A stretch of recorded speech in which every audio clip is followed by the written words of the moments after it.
भाई आज सोलो सिको जो थे ना पूरी तरह से देवदास बन गए थे। यानी कि स्मैकडाउन में ये बंदे ने करके दिखाया कि भाई इतनी हेट मिलने के बाद जो है कौन टिकना चाहेगा। और भाई सबसे ज़्यादा जो शॉकिंग था ना, तो मुझे लगता है भाई वो जेका फाटू था। और भाई जेका फाटू को लगा कि सोलो सिको आएगा, यानी कि फिर से चैलेंज देगा और वो रॉयल रंबल में एंट्रेंस के बाद में यानी कि एंट्री के बारे में बात करेगा। मगर ये तो सब कुछ उल्टा ही पड़ गया। और बात करते हैं भाई जिमी ऊसो के यानी कि सिंगल मैच का। मुझे लगता है भाई ये जिमी ऊसो का जो सिंगल मैच था यानी कि फर्स्ट करियर वाला, वो यानी कि हिट होने वाला था। मगर यहाँ पे जो रिटर्न आता है यानी कि जेका फाटू का, यानी कि बैक स्टेज पर अटैक देखने को मिलता है, तो वो शॉकिंग में लग रहा था जिमी ऊसो। तो जिस तरीके से बंदा देख रहा था ना जेका फाटू को, तो लग ऐसा रहा था कि ये बंदा जो है मेरी जान ही निकाल देगा। जेका फाटू के बाद भाई जो एंट्री होती है वो सोलो सिको की होती है। और भाई सबसे जो यानी कि क्राउड का फटना था जहाँ पे कि सोलो सिको को इतनी हेट मिलने के बाद भी आखिर सोलो सिको क्यों चले गए थे यानी कि स्मैकडाउन के शो के से बीच बीच में। तो सबसे भाई बड़ी दिक्कत ये थी कि सबसे हैरान बंदा जो था वो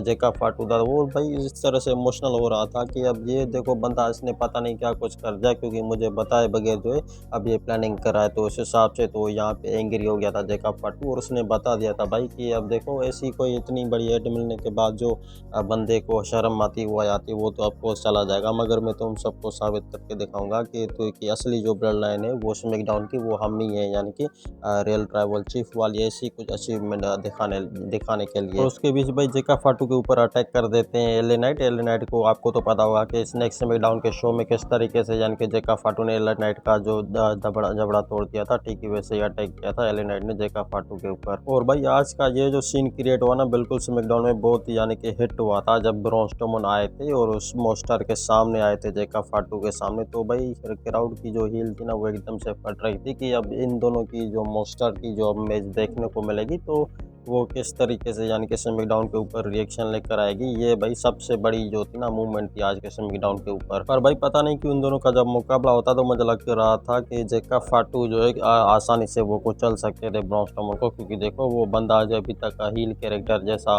अचीवमेंट कर रहा है स्मैकडाउन के शो में, तो वो अपनी हार कभी भी डिजर्व नहीं करेगा। तो यहाँ पे टामा टोंगा जो है उसको सेव कर देते हैं, प्रोटेक्ट कर देते हैं और पीछे खींच लेते हैं इस तरीके से। अब भाई बात जो है कंज्यूमरेशन की करते हैं कि देखो यानी कि सोलो सिको को आखिर क्यों वहां से चले जाना अच्छा लगा यानी कि ठीक लगा। तो उसके बाद ऐसे कोई शब्द नहीं थे एक्नॉलेज करने वाले, तो जाहिर सी ऑब्वियसली बात है कि वो यहाँ से चला गया। मगर भाई रॉयल रंबल आ रही है तो ये बंदा पार्टिसिपेट तो हो रहा है उसमें, मगर एक बात की यहाँ पर ये भी दिक्कत है कि ये बंदा कहीं डब्ल्यूडब्ल्यू को छोड़ ना जाए। और अगर भाई ऐसा हुआ फर्ज करे तो मुझे लगता है कि शायद यानी कि डब्ल्यूडब्ल्यू को बहुत ही बड़ी ठेस पहुंचेगी। और मुझे लगता है कि एडब्ल्यू इसके बारे में प्लानिंग कर रही है पहले से ही, क्योंकि डब्ल्यूडब्ल्यू के जितने भी सुपरस्टार है वो अपनी तरफ खींच रही है एडब्ल्यू। आपने तो ये प्रोमो देखा ही होगा कि किस तरीके से एडब्ल्यू जो है परफॉर्मेंस यानी कि फास्ट में जा रहा है इस टाइम के लिए।